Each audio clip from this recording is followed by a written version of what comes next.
Hey guys, Professor Bill, Comic Book University, and Injustice versus Masters of the Universe, Part 6 of 6. I hate this cover. Oh, I love the cover. This is a gorgeous cover. This is probably one of the better covers that I've ever seen. If I had to give like a top 10 of covers, well, if I had to give a top 100 of covers, oh yeah, this would probably be on that top 100 because wow, this is a gorgeous cover. But man, I hate it because it just spoils everything in the comic book. And this cover was shown. I noticed this cover back in issue 4. Maybe it was issue 3, whatever it was. I noticed it a while ago, so I knew the direction that they were going to go with this, and it spoiled way too much of this amazing comic book. Let's get talking about who actually made this comic book so I can start being really angry, excuse me, at the way that it was marketed. The King of Castle Grayskull. Tim Seeley is the writer. Freddie E. Williams II is on art. Jeremy Colwell and Andrew Dalhouse on colors, and Wes Abbott on letters. Williams II and Colwell did the cover. All right. So Superman gets the Sword of Power, plus the anti-life equation, plus the orb, plus he's in control of the nexus of all realities, plus, well, he's effing Superman.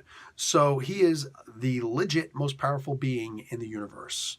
All right? He has all of the power. And what's his frick? Prince Adam has no power. And Superman points it out. He's like, you have no power right now, bud. None. You can't live up to your promise of killing me. Okay? Nothing. You have nothing. You are nothing. But you can still wind up doing something important. You can help me out. You can guide me on the next of all realities to help me find a way to stop me from being this evil person.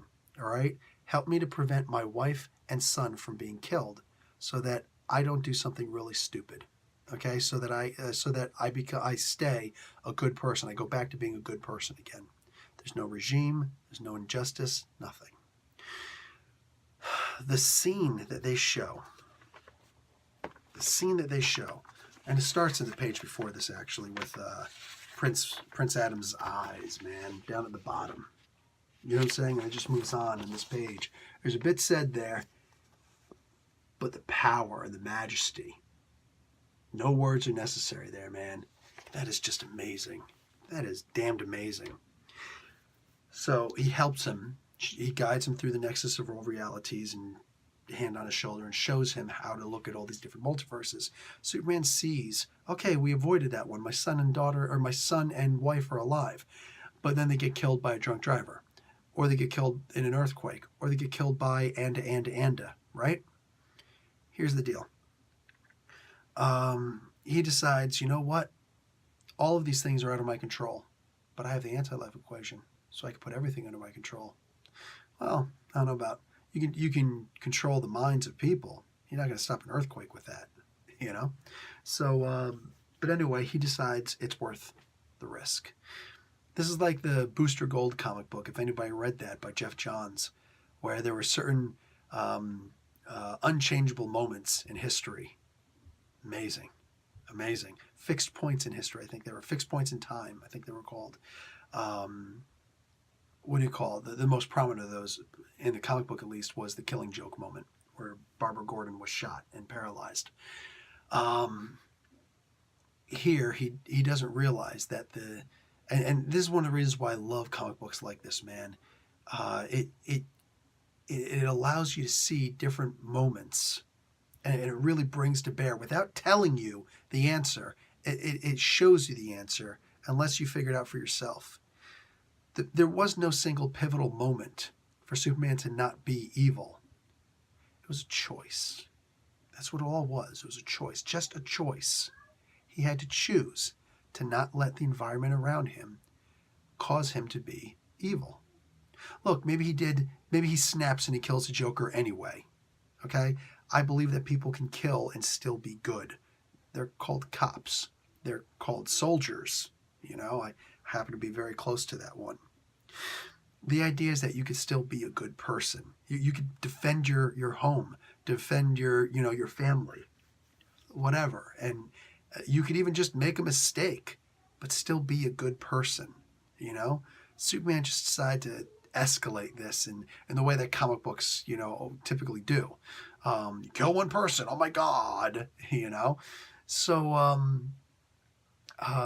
Superman never realized that the choice was with him. It would have been cool if Prince Adam could have pointed that out before he, before he became the Shazam character, which you can see on the cover. Anyway, I'm not going to go into detail with whatever else happens afterwards because at least that part wasn't spoiled. But like to me, that was just one of the best moments in comic book history. Like I would say one of the top 100, no, because comic books have an incredible history. But if you were to make like a top 200 list, it would probably be on there. You know what I'm saying? It would probably be on, on that number, like, the 190 or 180, maybe even the 170, something like that. It was a really cool moment. I loved that. And again, I didn't finish reading all the Injustice. I never read anything from Injustice 2. So there were a lot of moments that happened in this series, this 6-issue limited series, the miniseries, that were just amazing. They were so awesome, and reading your comments and you guys filling me in on certain things, like how evil Wonder Woman had actually become at certain points in Injustice 2. Like, what? So, people were happy when they thought that she was killed. It was revealed in the previous issue that that wasn't the case. But there were some amazing moments in here, man. This was great. And this felt like this limited series felt like a whole entire comic book. It felt like a whole entire story, self-contained, yet still able to keep going. And of course, building on that which came before it. Whew. 2 different storylines, in fact, the Masters of the Universe and the Injustice stories.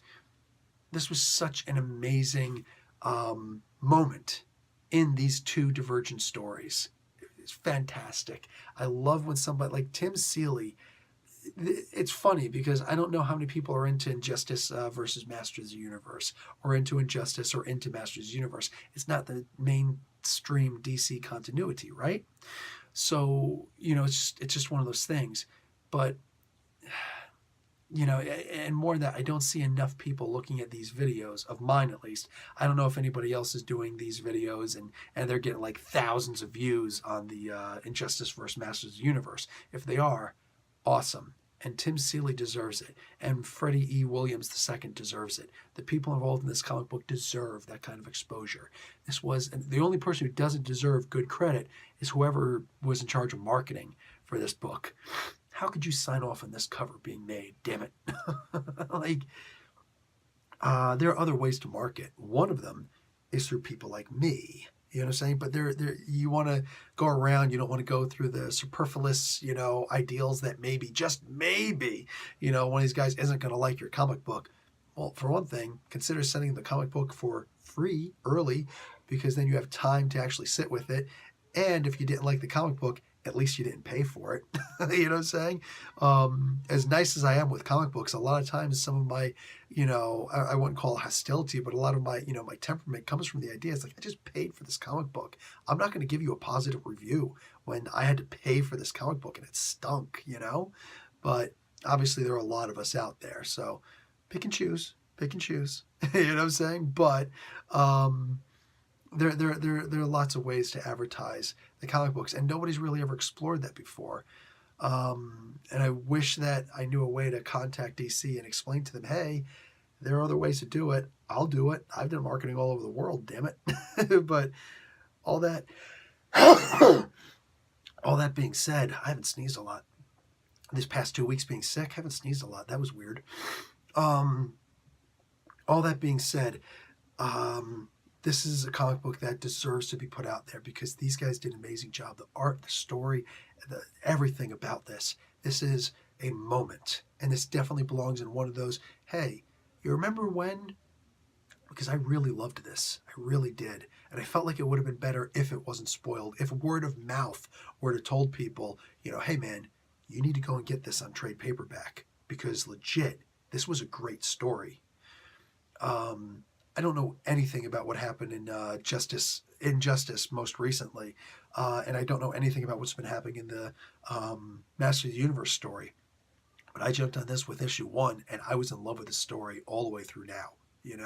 Again, the only complaint that I really have was that this cover revealed way too much. What a shame.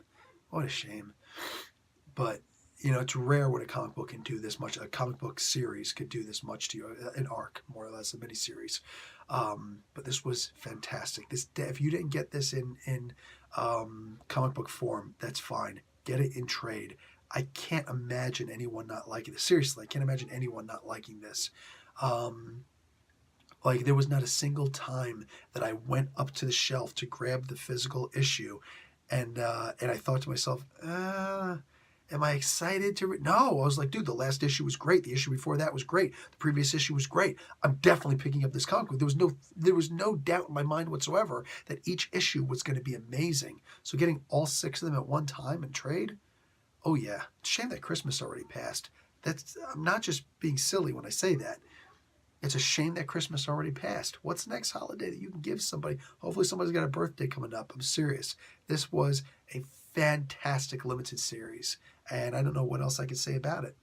All right, guys. Professor Bill, Comic Book University. Class dismissed.